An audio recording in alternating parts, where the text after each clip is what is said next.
Hello friends, my name is advocate Mohit Gupta.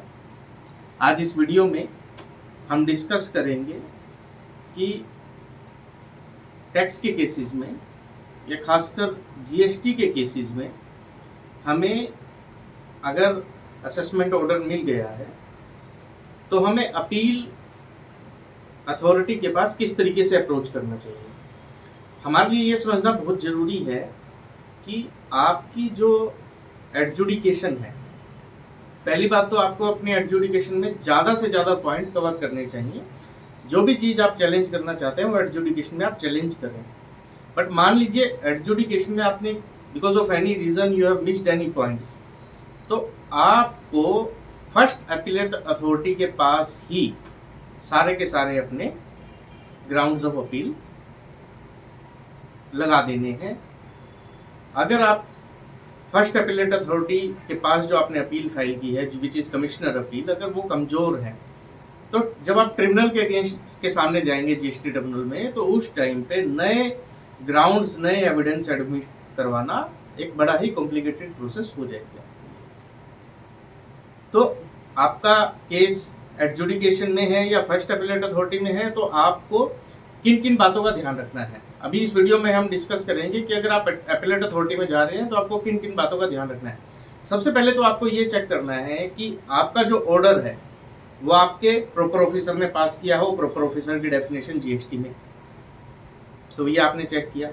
आपकी जो appeal है वो किस अपीलेट अथॉरिटी के पास जाएगी, किस कमिश्नर अपील के पास जाएगी, वो आपको चेक करना है ताकि आप गलत अपील फाइल ना करें। फिर आपको ये देखना है सबसे पहले कि वो जो ऑर्डर पास हुआ है वो लीगली टेनेबल है या नहीं है।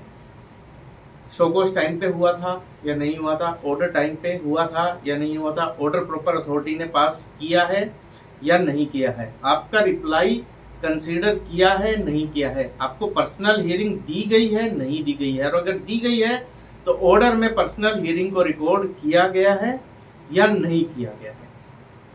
ये बिल्कुल बेसिक चीज हो गई आपके लिए।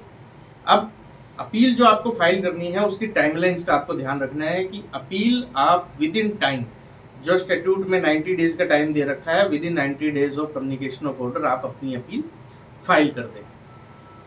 फिर उसके बाद आपको ये देखना है कि आपके ऑर्डर के अंदर, आपके शोकोज के अंदर और ऑर्डर के अंदर सेम सेक्शंस इंपोज्ड हों। ऐसा ना हो कि शोकोज कुछ और बोल रहा था और ऑर्डर कुछ और बोल रहा है। जो शोकोज में प्रपोज किया है वही ऑर्डर में होना चाहिए। उसके बाद आपको ये देखना है कि किन किन सेक्शंस में आपकी एडिशन हुई है, क्या पेनल्टी लगाई गई है नहीं लगाई गई है, क्या डुप्लीकेट पेनल्टी लगाई गई है 74 और 122 में, क्या 125 में भी पेनल्टी लगाई गई है, क्या मल्टीपल कैपेसिटीज में आपके ऊपर पेनल्टी लगाई गई है, tax payer, facilitator, then ITC और आउटवर्ड सप्लाई, उनकी भी सेपरेट पेनल्टी लगाई गई है आपके ऊपर। तो वो सारे के सारे प्रोविजंस आपको चेक करना है, वो लिस्ट आउट करना है, और हर प्रपोज्ड डिमांड के अगेंस्ट आपको चैलेंज, सेपरेट ग्राउंड्स बनाने हैं चैलेंज के। ऐसा नहीं है कि पेनल्टी का कॉमन बना दिया, हर पेनल्टी को स्पेसिफिकली चैलेंज करना है कि कौन सा पेनल्टी किस रीजन की वजह से लगी है और वो क्यों नहीं लगनी चाहिए। ऐसी जो भी आपकी डिमांड है वे सारी की सारी आपको स्पेसिफिकली चैलेंज करनी है विद प्रॉपर एविडेंसेस। आप सारे के सारे सेक्शंस, रूल्स और लेटेस्ट केस लॉज, जूरिस्प्रूडेंस के हिसाब से आप उसको चैलेंज करें, और जो एविडेंसेस हैं, जो डॉक्यूमेंट्स हैं, वो सारे के सारे आपको लगाने हैं। इसके बाद आपको एक चीज ध्यान रखनी है कि आपकी अपील जो है कंप्रीहेंसिव होनी चाहिए। रिटर्न जो अपील है, पेटिशन जो है आपकी, वो फुल कंप्रीहेंसिव होनी चाहिए। आप ये मत सोचिए कि मैं अभी समरी दे देता हूँ, बाद में ये दे दूंगा, बाद में वो दे दूंगा। जब आप अपील बना रहे हैं तो फुल कंप्रीहेंसिव अपील बनाइए, साथ में एनेक्स्टर्स लगाइए, उसको फाइल कीजिए विद एनेक्स्टर्स, विद पेपर बुक। आपको इंडेक्स लगाना है जब आप अपनी अपील फाइल करते हैं, इंडेक्स लगाना है, पेज नंबर डालने हैं।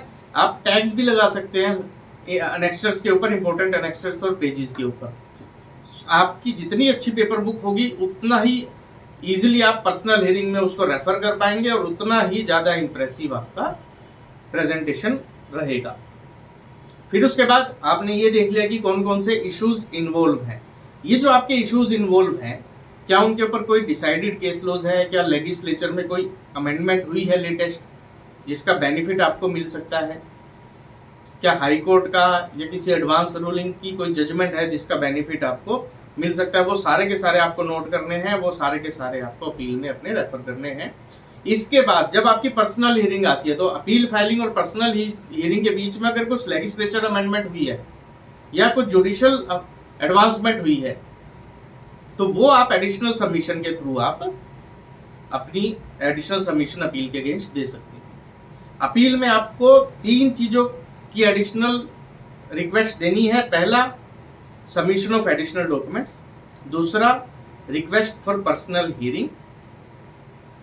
और तीसरा, alteration in the prayer, alteration in the statement of facts if required. आपने आज कुछ फाइल किया, बाद में आपको लग रहा है कि उसको अल्टर करने की जरूरत है, आपने जो ग्राउंड्स बनाए, जो स्टेटमेंट ऑफ फैक्ट्स दी, जो आपने अपने एविडेंसेस लगाए, अगर उसमें कुछ अल्टरेशन की जरूरत है, एक होता है एडिशनल देना, एक अल्टरेशन करना। तो अल्टरेशन और एडिशन, इवन विड्रॉ का भी आप जो है आप ग्राउंड उसमें एक लेके चलें। एट द एंड आप ये सारी चीजें डालें, पर्सनल हियरिंग मांगे, एडिशनल डॉक्यूमेंट्स की, अल्टरेशन की और विड्रॉल की भी। Withdrawal, not the withdrawal of the appeal, but किसी पर्टिकुलर ग्राउंड को अगर आप विड्रॉ करना चाहते हैं क्योंकि कुछ लेजिस्लेचर अमेंडमेंट हुई है या कुछ भी हुआ है, या फिर वो पॉइंट जब आपने ड्राफ्ट किया वो गलती से कुछ गलत ड्राफ्ट हो गया, तो वो आपको बना के चलनी है।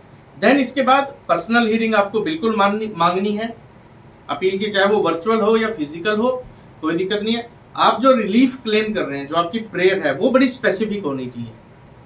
क्वेश्चनिंग ऑफ ऑर्डर है, रिफंड है, विद इंटरेस्ट आपको मिलना चाहिए, पेनल्टी ड्रॉप होनी चाहिए। जैसे जैसे ऑर्डर के अंदर demand of tax, cess, interest और पेनल्टीज है, वैसे वैसे प्रेयर के अंदर भी आप सारी की सारी चीजों के लिए या फिर पूरे के पूरे ऑर्डर के लिए क्वेश्चनिंग मांग रहे हैं, सेट असाइड मांग रहे हैं, विद इंटरेस्ट मांग रहे हैं। अगर रिफंड की आप अपील फाइल कर रहे हैं तो refund, sanction of refund with interest आप मांग रहे हैं, नहीं मांग रहे हैं, तो वो आपकी जो प्रेयर है, जो रिलीफ आप क्लेम करना चाहते हैं, वो स्पेसिफिक होनी चाहिए। देन इसके बाद स्टे एप्लीकेशन।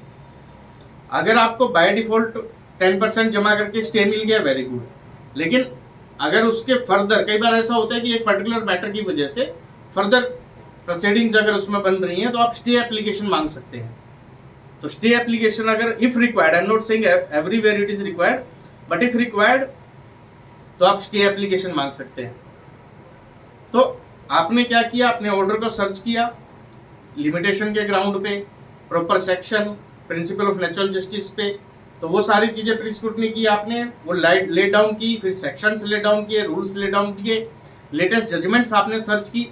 जो उसी पर्टिकुलर मैटर पे कुछ फेवरेबल जजमेंट्स होंगी, कुछ नॉन फेवरेबल होंगी, तो आपको नॉन फेवरेबल जजमेंट्स को भी पढ़ना है, सो दैट कि डिपार्टमेंट काउंसिल जब उनको रेफर करे तो आप कॉन्ट्रा आर्ग्यू कर सके कि वो जजमेंट्स किस तरीके से आपके ऊपर एप्लीकेबल नहीं है। तो वो आपको एक एडिशनल एक्सरसाइज इसमें करने की जरूरत है। और पेटिशन को बहुत ज्यादा कॉम्प्लिकेटेड लैंग्वेज में बनाने की जरूरत नहीं होती। आप अगर अपनी अपील को सिंपल लैंग्वेज में भी रखेंगे, but that simple language should be able to conveyed actually what exactly you want to say. आप उसे सिंपल इंग्लिश में बनाइए, और लेकिन अंडरस्टैंडेबल होनी चाहिए। सिंपल लैंग्वेज रखिए, अंडरस्टैंडेबल होनी चाहिए, जहां जहां लीगल टर्मिनोलॉजीज की रिक्वायरमेंट है वहां डालिए, बट बहुत ज्यादा कॉम्प्लिकेटेड इंग्लिश भी बनाने की जरूरत नहीं है, क्योंकि आपको ये समझना है कि सामने वाला ऑफिसर उस अपील को पढ़ के वो समझ सके जो आप कहना चाहते हैं। आप बिल्कुल भी इस दुविधा में मत रहिएगा कि कमिश्नर अपील शायद मेरे ऑर्डर को रिलीफ ना दे, तो मैं अभी यहाँ फॉर्मेलिटी कर देता हूँ और ट्रिब्यूनल में जाके डिटेल्ड अपील दे दूंगा। नहीं, यहीं से आपको जो है अपनी पूरे के पूरे जो भी फैक्ट्स हैं, जो भी आपके तर्कश में तीर है, सब के सब लगाने हैं, क्योंकि जरूरी नहीं है अपीलेट अथॉरिटी में जब आप जाएं और वो पूछें कि आपने पहले ये पॉइंट क्यों नहीं उठाया, तो तब आपके पास जवाब नहीं होगा शायद। तो अपील पूरी कंप्रिहेंसिव बनाइए, डिटेल में बनाइए, वेल रिसर्च्ड होनी चाहिए और वेल फोकस्ड होनी चाहिए। इसमें फ्रेंड्स कोई भी अगर आपका कोई डाउट है तो आप कमेंट कर सकते हैं, मेरे को अप्रोच कर सकते हैं। Thank you friends.